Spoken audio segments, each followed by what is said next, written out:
Folks, another great show coming up. This time around, a really, really special guest, Adrienne Barbeau. You know her from television, you know her from movies.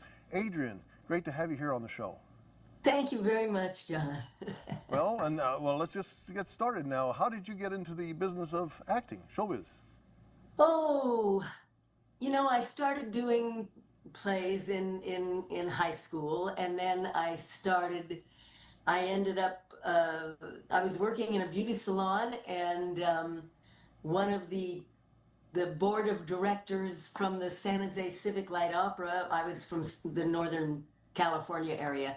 Uh-huh. And the San Jose Civic Light Opera was a big community theater. I mean, multi-million dollar, even back then. And we were just chatting, and she said they were doing a production of King and I, and they were auditioning. And my boss said, "Oh, Adrienne sings." And so I went and auditioned, and I started doing community theater. And when I was a week after I graduated high school, I went to what in those days was known as the Orient. Now it's Southeast Asia, All right. with a musical comedy review, entertaining the armed forces in Japan and Korea and Taiwan and an atomic testing center called Johnston Island, and came back and started college, and then talked to a friend who had been in New York, and she said, you ought to go to New York and at least study, maybe something will happen. I thought, oh, okay, well, I'll go to New York. And I figured if nothing had happened by the time I was 25, I'd go back to college and get my teaching credential. But by the time I was 25, I was on Broadway. And I was a replacement in Fiddler on the Roof with Okay. Bette Midler and John Savage, and then went from Fiddler to, I was the original Rizzo in the Yes, first yes. Broadway production of Grease. And then Grease led to Maude, and I've been in Los Angeles ever since. Well, that's everything in a nutshell. Basically, I mean, you were, Everything in a nutshell. yeah, 25 plays, I see, basically you were involved in, right? Basically, one way or Yes, and another. probably more since I wrote that bio. Okay. Well, and you won a couple of awards. You won the Theater World Award, correct? I did, And also yes. nominated for your role in on Broadway for playing Rizzo. Yeah, and it was the nomination that led Norman Lear to either read about me or come and see me, and that led to the audition, Okay. and that led to my getting my first television show. Cool, cool. And so, I mean, did you know when you were doing the play, Grease, did you realize at that time how Grease would really, really become one of the biggest, I mean, from a Broadway to movie? Did you realize this was really something special? Not at all. Huh? In fact, I just in 2022, I co-wrote a book about the making of Grease, and Okay. with interviews from all the actors who were in the Broadway show and the National Company and the bus and truck companies, John Travolta and Mary Lou Henner and Richard Gere and Treat Williams and all of that. And one of the stories in there is that opening night on Broadway, we got bad reviews. We Wow. did not get good reviews, My and gosh. we expected the show to close that first week. And fortunately, the producers felt like the word of mouth was building. They said they thought they saw a little pilot light in the box office. And so they came to each of us and offered us the opportunity to invest in the show. Well, Huh, huh. I had $500 in an emergency fund, but that was my emergency fund, and I Sure. couldn't afford to invest in that show. And and now, but no, we didn't even know we were going to run for a week. Wow. Now that, and I'm so very surprised. A bad review. Who was the critic? Or do you know who the critic was? Did The you New know? York Times didn't get it at Oh, all. He thought Grease had something to do with, the oil in the car or ah, something. I didn't get it at all. None of the I There was one New York paper that gave us a good review, uh-huh. and another New York paper that gave us a bad review, and the critics both had the same last name. Wow, interesting. So the producers, and I can't remember which was which, Uh-huh. but the producers took the good review. They bought space in the newspaper that had run the bad review, Oh my. and they posted it as an ad, so it made it look like the paper that had run the bad review Oh, really loved us. And that's a good way to play with those folks. yeah, and then the audience caught on, and now here it is 50, now it's 50, 53 years later. Yeah, yeah. And it's still being done somewhere every day of the year, I think, probably. Indeed. So, I mean, then obviously came along Maude. You were Carol Traynor in Maude, which was, I guess, it must have been, was that a big earth-shattering moment for you? I mean, did you realize when you got on with Maude, did you realize, wow, this is going to be, again, something that's going to change television? No, again, we did not. I did not, and I don't think any of us did. I mean, I didn't know television at all. I had been working on stage for, since I was 15, so I never watched TV at night. I had heard from friends that Norman Lear had this, or that there was this show on the air. I don't even know if I heard Norman Lear's name mentioned, called All in the Family. Okay. And that it was very funny and sort of controversial and sort of socially significant. And so when they asked me to audition for Maude, I had a vague feeling about Norman and the success of All in the Family. But, I moved to LA and I took an apartment on a month-to-month lease because who knew if we were even going to make it, past the first 10 episodes or something. In those days, we did 23 episodes, but had no idea. And then, and actually, in the first 6 weeks of the show, I think, we did the first part of what has been come to known as the abortion episode, where Maude finds out she's pregnant. And the laws have changed and it's legal now and she's got a decision to make.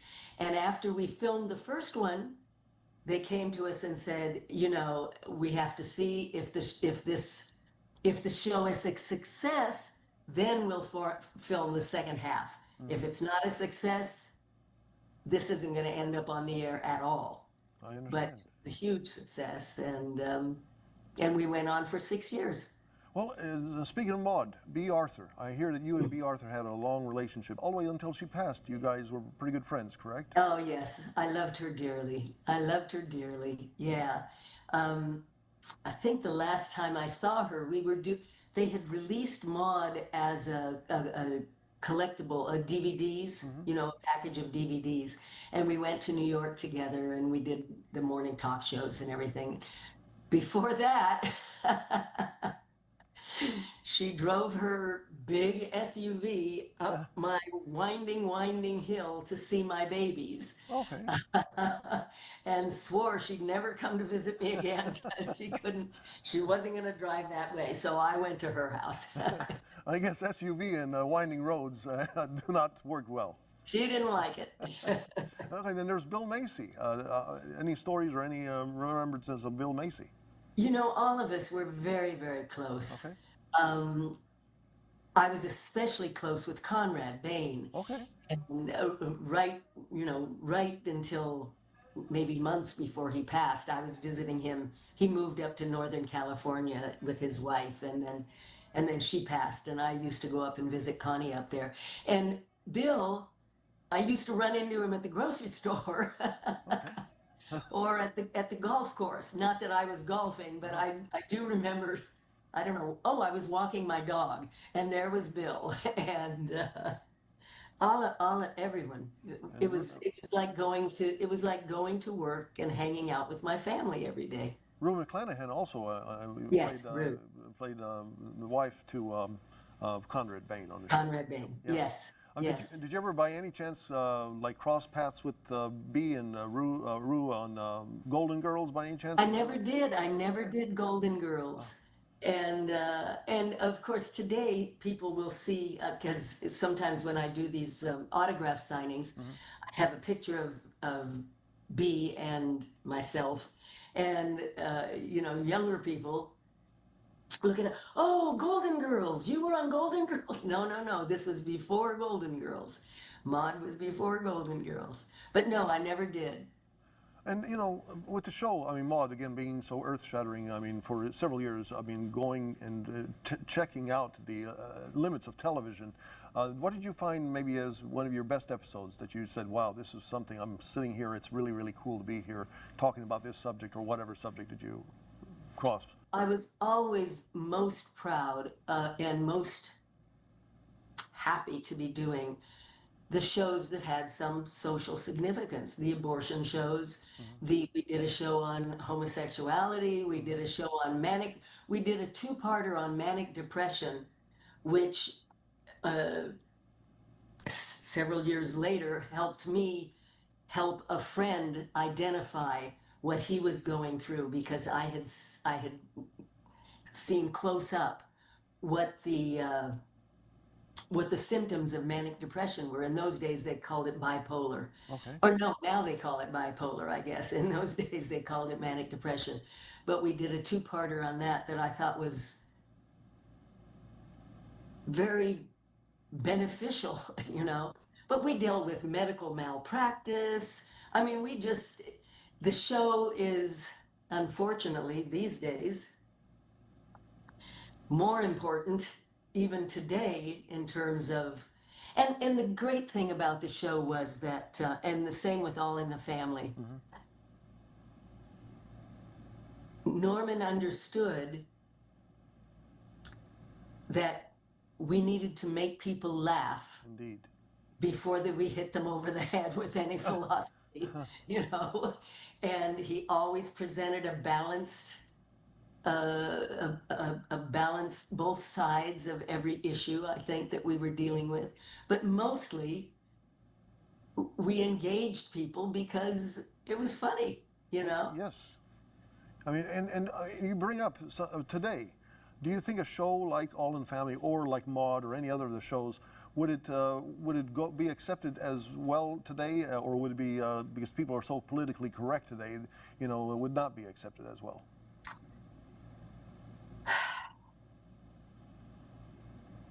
I don't know. I don't Yeah. know where it would find a home. Um, I mean, we've gone so far to the extreme in things that are on streaming Hmm. networks, you know. Um, but I have so many people come up to me who are watching it now Sure. and loving it, you know. So I'd like to think that I don't know. That's a good question. I mean, and for your role where you played when you got, were there a lot of folks in competition with you, and how did you end up with that role? Or they already had it? So you said Oh, Norman Lear already had you picked out already? uh, they had done a pilot. Well, they had done an episode of All in the Family in which B made her debut as Edith's cousin. Okay. And it was so successful. The story I heard was that CBS called Norman the next day and said, who is that girl? We want a pilot with her, meaning B. And Norman really had to convince B to do it. She did not want to come to Los Angeles. I don't know if she didn't want to do TV or whatever it was. She didn't really want to do it. But they did the pilot, and they used a wonderful actress to play B's daughter, Okay. and they established B's daughter as having a 7-year-old son. Hmm. I don't remember, I'm sorry, I only saw it once. I don't remember what the storyline was, if she was getting married, or I don't remember what the storyline was. But for whatever reasons, I think maybe the actress didn't want to move to LA, or maybe they thought she was as wonderful as she was. Maybe her humor was a little bit too much like B's. They decided they wanted to recast, Hmm. and Norman had heard about me because of Grease, and so he was in New York, and I went in and sat and just talked to him, had an interview with him um, about the possibility of doing the role. And then they called my agents and said, well, she looks too young to play the mother of a 7-year-old. So, okay, fine, I'll go back to my Broadway stage play and have a great time, you know. And then about a month later, my agent showed up at the stage door on a Saturday right before the matinee. I said, what are you doing here? He said, they want you to audition for them on Monday in Los Angeles. They've seen 200 girls. They can't find what they want. Fortunately, my producers of Grease allowed me to leave. I had to take 2 days off, I think. My understudy, Joy Rinaldi, said, yes, I can get ready. I can go on for you. And so I flew to New York on a Monday. The next day was my birthday. I think it was June 11. I auditioned for them on Tuesday. Not very well. I was nervous. I'd never done television. I was acting, you know, because I'd been on stage acting.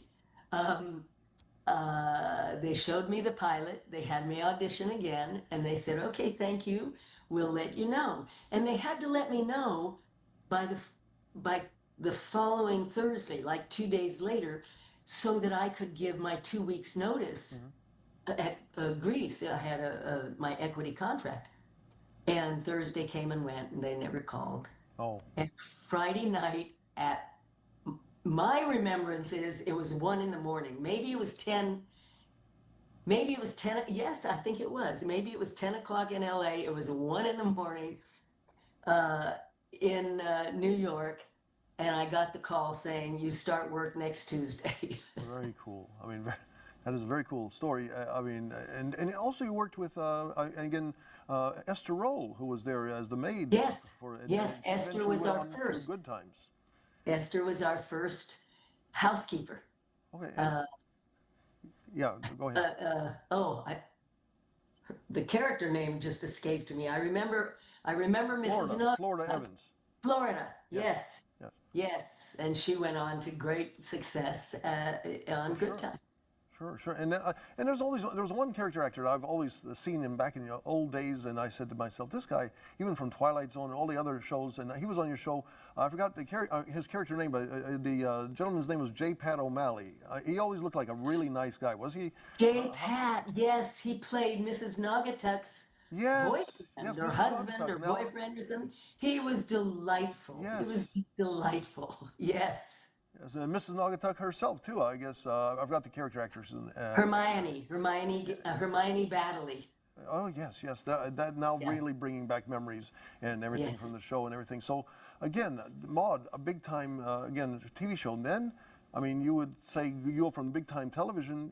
You were basically a superstar when it came to movies. You got into Escape from New York, The Fog, Swamp Thing. You were in several of those big time productions. Yes, I did. You know, we did Maude until 1978, and on my hiatuses, I did other TV movies and guest stars on, you know, dramatic series. Not Marcus Welby, Quincy, and a whole bunch of TV movies. Sure. I mean, and I did a television film in 1978 called Someone's Watching Me. Okay. A young up-and-coming director named John Carpenter. And then John and I became romantically involved, and he offered me my first film script, because in 1978, if you were on TV, you couldn't get auditions for film. You know, they felt like nobody's going to pay to see you in the theater if they can see you for free on TV. But John offered me The Fog, and that was the first feature I ever did.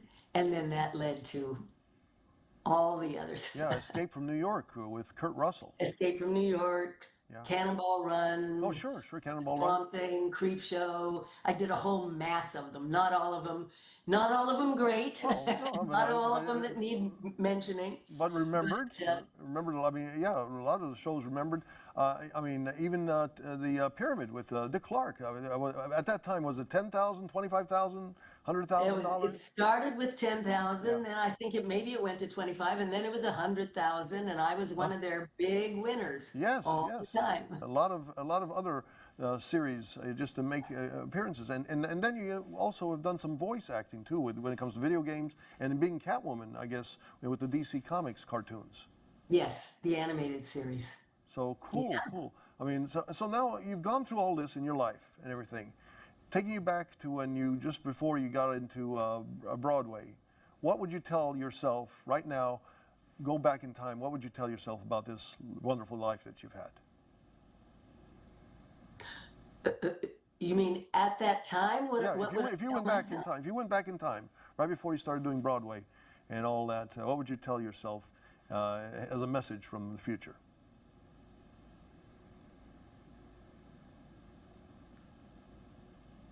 Just keep learning, I guess. Just keep learning Keep learning. and growing. And is that good advice for any actresses out there now that are wanting to get into? I mean, there's so many platforms now. You only back in those days you had just several platforms. Now there's Yes. hundreds and hundreds of platforms. So basically, that would be a good advice for an actress or an actor to just keep learning. Yeah, learn your craft, practice your craft. Um, you know, That I think is a great bunch of advice for kids today. I mean, any other advice for them? What they should do? you know what I would say? You need to, I mean, I was fortunate because I said to myself, if it doesn't happen by a certain period of time, then I will go back and I will have a different career. But you need to know, I mean, I think 5% of Screen Actors Guild members make more than $5,000 a year.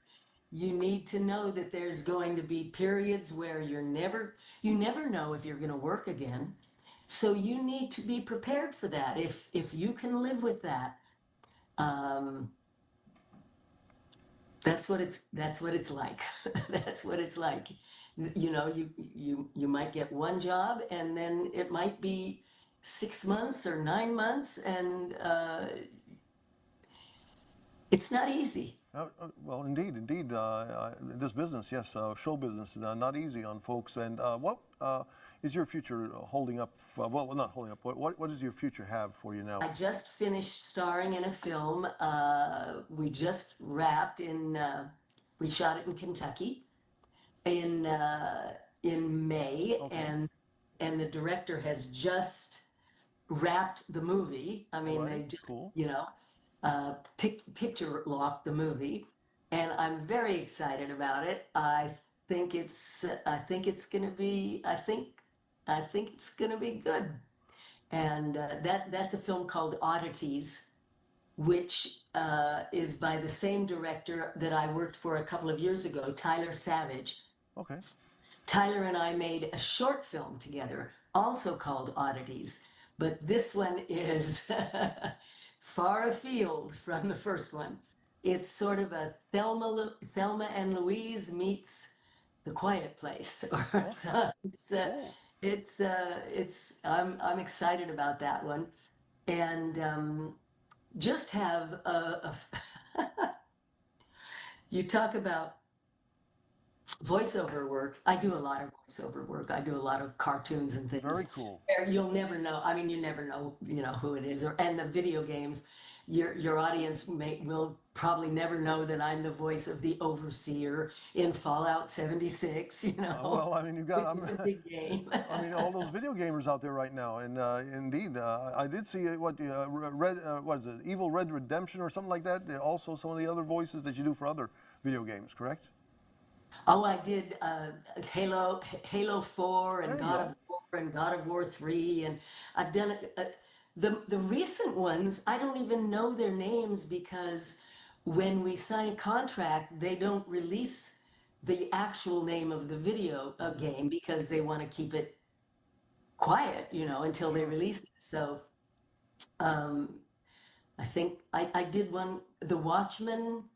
I don't keep track anymore, but there is a series, I believe it's a series. I don't think it was a feature. I can't remember. That is just airing on Hulu. Okay. It's a Swedish film called To Cook a Bear. Okay. And this was my first experience dubbing a Swedish actress into English.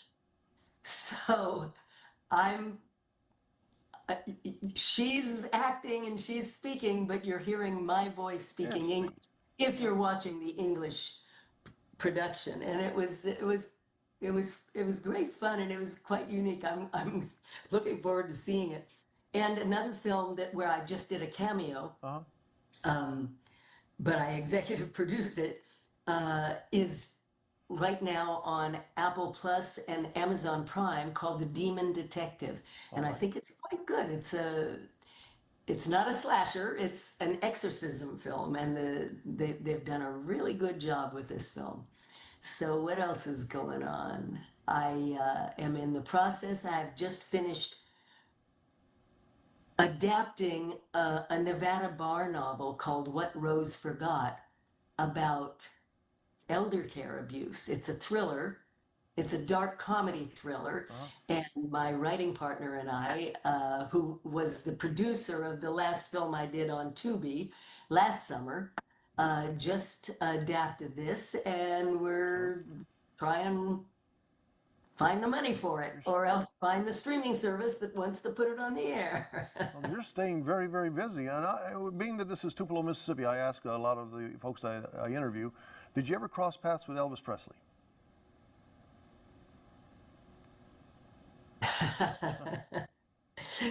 Have you seen the one season of Duster that was just on HBO Max from J.J. Abrams? I've heard about it, but I have not seen it. My only connections with Elvis, well, first of all, John Carpenter directed the miniseries of Elvis back in 1979, which is great, with Kurt Russell, playing yes. Elvis. Yes. And Shelley Winters and Susan Hubley playing Priscilla. And but I never did meet Elvis. But in this season of Duster that just aired, takes place in 1970, I don't know, 1972, I guess. I'm playing one of the roles, which would have gone on and been a great role in the second season, but we didn't get a second season. But Adrienne Barbeau is also in the episode. And this was very unusual and very unique. They hired a lovely young actress to play me, and she's in Colonel Tom Parker's house because Josh Holloway, who is the lead in the film, is trying to steal Elvis's blue suede shoes. And she's there with Colonel Tom Parker, and Josh Holloway convinces the Colonel or he convinces her that the Colonel knows Norman Lear and can get her hired. What a storyline. Holy cow. That's right now. People should start watching that again. I do believe we need to go and watch Dusters just to see this neat storyline. Those were my only two connections with Elvis. Well, I know Bay St. Louis quite well because I have a friend who lives there, but I don't know Tupelo. Well, indeed, one of these days you need to drop by Tupelo. It's a nice area here in North Mississippi and Northwest Alabama. And Adrienne, it has been wonderful to have you here on my show, Johnny D Talks to the Stars, and I wish you a lot of luck in the future, a lot more voiceovers, a lot more TV shows and movies. Thank you very much. All right, and you take it easy, okay? Okay. All right, take care. Bye-bye. Bye.